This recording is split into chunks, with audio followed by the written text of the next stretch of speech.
Welcome to McPlum, simple solutions served daily. You start by confirming iTunes is up to date and your computer has necessary OS updates. This prevents compatibility errors. Next, connect the iPhone with a certified cable and unlock it so the device can communicate. When the Trust alert appears on the phone, tap Trust and enter your passcode. This establishes a secure link.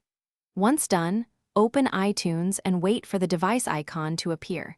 This indicates the backup and restore options are available for the next steps.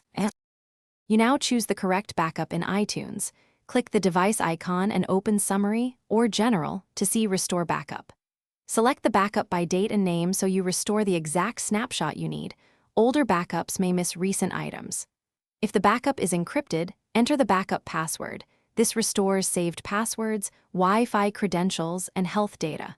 Once you confirm Restore, iTunes will transfer data. Keep the iPhone connected and awake to avoid interruptions during. You finish by watching the progress bar in iTunes until it reaches 100%. Do not disconnect the iPhone and keep it unlocked so processes can complete. After the restore, follow the on-device setup prompts to reauthorize Apple ID and turn on services like iCloud and Face ID. If something goes wrong, first try a different USB port or cable. Confirm iTunes and OS are current, and free disk space on the computer. Those quick checks resolve most restore failures. Thanks for watching. Stay juicy and subscribe.